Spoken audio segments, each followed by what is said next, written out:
Hello again YouTube, Mad Dog here, welcome back to my channel. So today on this little video I'm going to be having a quick look around this fella, and this is Mora's latest addition to its stable, and this is the Mora Companion Spark. Stay tuned.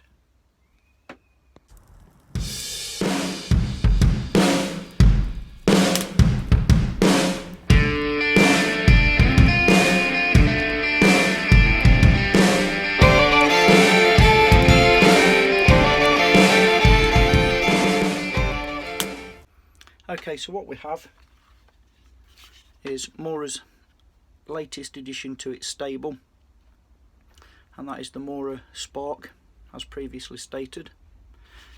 It comes in the standard sort of blister pack packaging, you know, just a cardboard packaging there with instructions etc. on the back. And what makes this one different is it has a built-in ferrocerium rod within the handle, or scales, as you can probably see through the little window there. You see the ferro rod inside. So just take the knife out of the sheath a moment.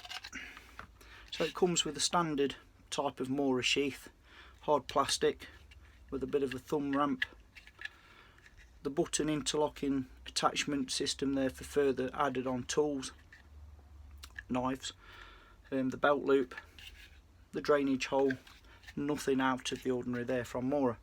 So good fit and finish, no wobble, no rattle, as usual from Mora. And the knife itself, it is a stainless steel blade on this one. It has a spine thickness of 2.5mm. It's around 3 3/4 inches in length depending where you measure it. You know, standard comparison to a companion, there's not much in it. But what makes this one unique is the fact that in here, in the butt, it has the ferrocerium rod. So as you can see, a couple of inches by 6mm, something like that, which interlocks into the back of the handle. You also get supplied a bit of cordage to make a lanyard through there with, which does reflect in the light, in the dark, you know. So for me, my first question would be, after owning this for a year or two, will this mechanism, this plastic interlocking mechanism, which to be honest doesn't feel that durable, will that still be good after several uses, or will you eventually lose your knife if all you've got hold of is your lanyard? That, I guess, only time will tell. It remains to be seen. But initially, you know, the ferro rod looks of good quality. It strikes nicely using the 90-degree spine, which in my opinion all knives should have, or as best as you can, because not only for the fact that you can strike a ferro rod with a 90-degree spine, you can use that spine to process wood or fat wood into tinder, birch bark, etc. You know, polypore, mushrooms, even anything that you may choose to light your fire with. The ferro rod itself, because it sits in the handle, and I believe the knife is a 3/4 tang rat tail, so that means the steel, the end of the steel will come up to there. They're obviously limited for how much space they can and how deep they can go into that scale. So for me, you know, it's 2 inches by 6mm, something like that. I don't know if you can get replacements for that ferro rod should you need one. But like I say, I'm going to take this thing outside and show it a few standard bushcraft camping type of chores. No doubt it will perform well, like all Moras do. I'm a big Mora fan, but there's something that struck me with this one straight away out the box, which I'll be honest with you all, I was a bit disappointed by from Mora, and that's this. I don't know if it'll pick up in this lighting, but on the edge, it is a Scandi grind, but on the very edge, try and get the light to bounce off it there, you can just see a micro bevel, a secondary micro bevel. Whilst it is still You know, it's still Mora shaving Smeary sharp like they all are out of the box. You know, it's pick up, that's not a problem at all. I don't like the secondary bevel. To me, it's not a true Scandi grind when they do that. However, with a little bit of honing and reprofiling, that shouldn't be an issue long term. But I hope Mora don't continue with that trend. I hope they stick to a proper true Scandi grind, in my opinion. That's just my thing. So a bit disappointed with that. I'm not sure about how long lived this interlocking fit and finish fitment will be for the ferro rod. I mean, it's loose already, and I've literally taken it out of the packet today. Not really impressed with that. But before we do a wrap up and a closing thoughts and opinions, let's go outside, show it a bit of action, as it were, just light stuff. See how we get on. Stay with me. Okay, let's show the Spark a couple of easy light tasks. Starting with, pan you down here a little ways. Let's get some piece of fat wood there.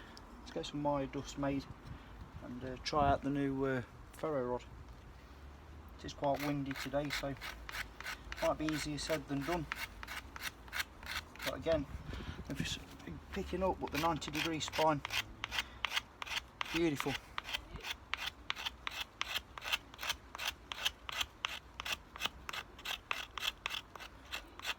Yep, that's just eating through that stuff.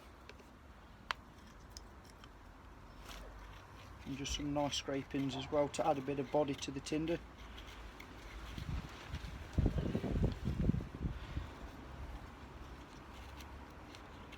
Yeah, nice.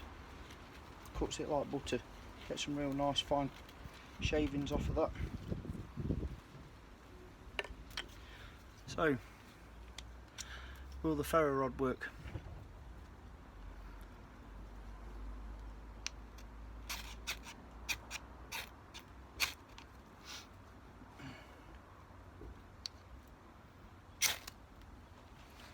Pretty cool. Gets it pretty well straight away. Just being mindful of the wind out here today. Yeah, that's no problem at all.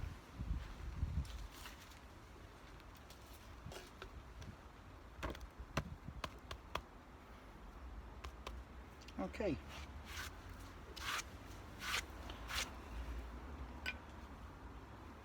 Will it cut some reasonably heavy duty cordage? Yeah, no problem. Good knives, good sharp blades, the Moras.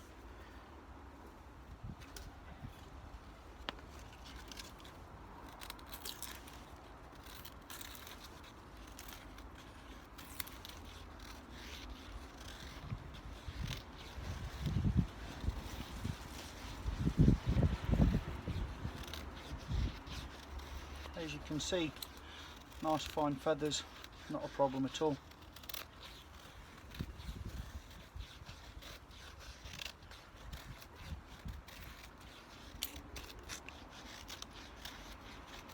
Yeah, you can get some nice wispy fine feathers, no problem at all. So yes, it will do most of anything that you could ask of any camping bushcraft knife, you know, like anything else really. For me, it's just a matter of how long lived this attachment will be. And I guess the next thing to talk about is, in closing, is the price point. So back in the shed, a few thoughts and opinions and the reasons why. Stay with me. Okay, in closing, a few thoughts and opinions, and they are just opinions, each to their own. So the new Mora Spark, for me, I'm a big Mora fan, as you guys and lasses well know. However, this knife comes in at the price point that is very similar to the Mora Cansball. It starts in the early 20s to mid 20s pounds, and depending where you buy it from, can be in excess of 30.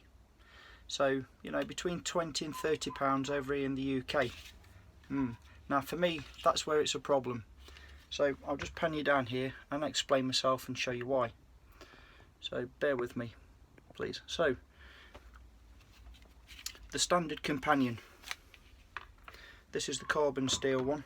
I do have the old corrosion proof paper in there, that's why the blade may look a bit smeary. I keep carbon blades in corrosion proof paper when not in use, just help stop them from corroding, rusting. Anyway, digress. So I think I paid around £8 for this.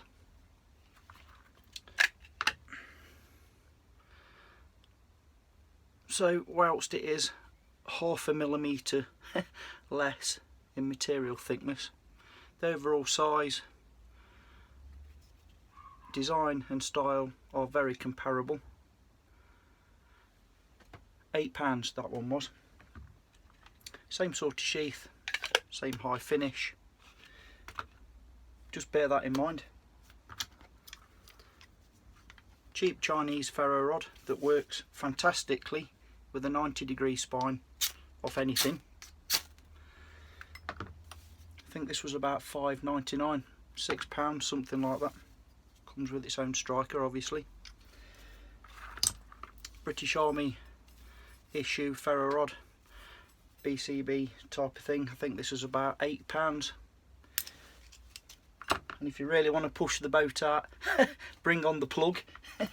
One of my Mad Dog monster ferro rods, complete with ceramic striker, around £20 over in the UK. So this is purely an opinion. You could either buy nearly 3 of those for one of those. If it was me, obviously I've done this because I like to collect these things. This is part of my bushcraft knife collection, you might say, and to show you guys and lasses, before you spend your hard-earned money, what you're getting for your money. If it was me and I was doing it where I was on a budget, where I can only afford to do this whole thing once, what I would personally do with what I know now, I would buy at least one of those for £8.